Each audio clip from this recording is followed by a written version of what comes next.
I want to welcome everyone to our presentation regarding our possible new strategic plan.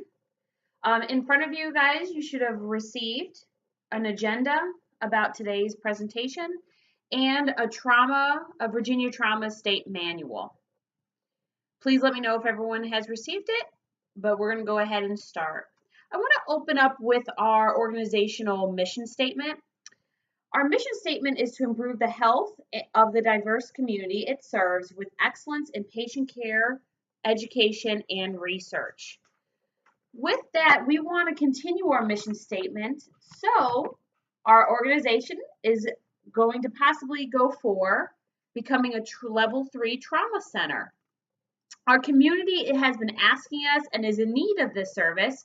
The closest trauma center is about 50 miles away, and it takes about 2 hours to get there. As you know, living in Washington, D.C., things are not very close, and if they are, it takes a long time to get there. So let's start with our strategic plan. The hospital will become a designated level 3 trauma center within 6 months. With this goal in mind, we are having to have a timeline to kind of go over that stuff. The big thing we had to look at was who is it going to impact. So our SWOT analysis that we went over, the first thing we looked at is what is our strengths in our hospital. Our strengths are looking at our leadership, the foundation of our nurses, the foundations of our physicians, and where we're located. We are the primary hospital in our county. The weaknesses or possible opportunities for improvement, obviously, would be our physicians are not trauma trained. So our general surgeons went through a residency program, but they're not specifically trauma trained. Also, we need trauma policies, trauma protocols, and we do need to hire a little bit more staff for our trauma services department. Some opportunities externally is that EMS would not have to leave our county. They could stay inside of our county, which means less travel time for them and quicker for our patients to get seen. The other thing is the families and the communities have mentioned that they have to stay outside of the county. So it's not really nice when their family member is, 50 miles away and they can't commute there all the time because there's no place to stay. And if there is, they have to pay for for hotel payment. Some other threats that I foresee is that we do have a level 1 and a level 2 trauma center, but the closest one's 50 miles away. But I still feel that our population is growing continuously, and they still need that resource of having a trauma center around. We're going to move on to the next topic, which is learning and growth.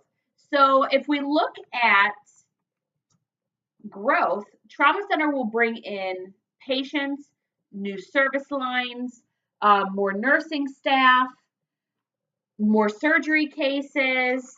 So we do see growth. The other thing is learning.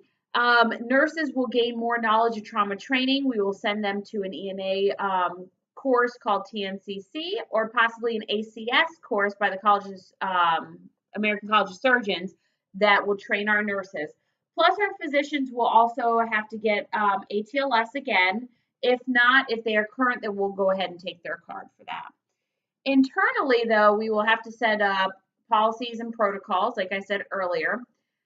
But the big thing is our customers, right? So we're here for our patients. And one big thing is for us to grow with our patients and our community. So our community is asking for this need. They would like it. And there's a certain standard that trauma patients need to get. And for us to do that, we just have to fix our internal structure. Financially, there is going to be a little financial cost. We did have a couple people who were actually from the community that are interested who have reached out to us about possibly giving some funds to help start our trauma program. We've met prior to this about going over the costs, and some of the costs are going to occur are our trauma services. We'll have to get a trauma program manager, a trauma medical director, and possibly get some more trauma surgeons unless our general surgeons would like to take that call for a level 3 designation. So let's go to our action plan, which is our next agenda item. We want to definitely have objectives for each unit and each department and each leader. So what we would like to do is form a trauma multidisciplinary committee.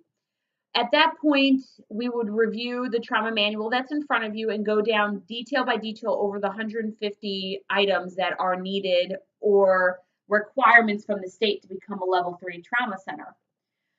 At that point, we would give it to each manager, and each manager would facilitate within their unit of how to figure out what kind of equipment we need, what education.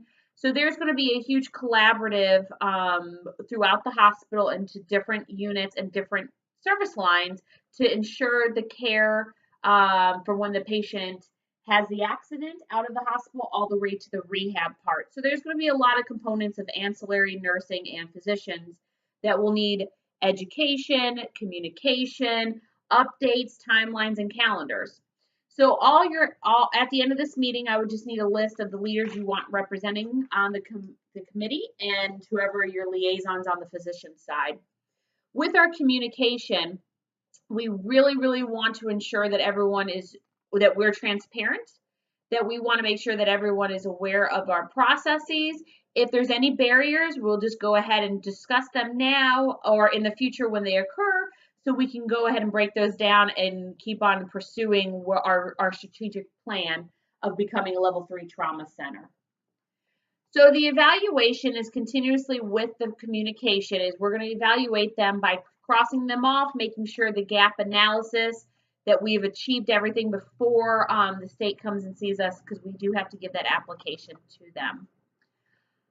I'm going to go ahead and leave this out to the floor to discuss any questions, any concerns. But thank you again for coming. If you have any questions, I feel free to answer them now.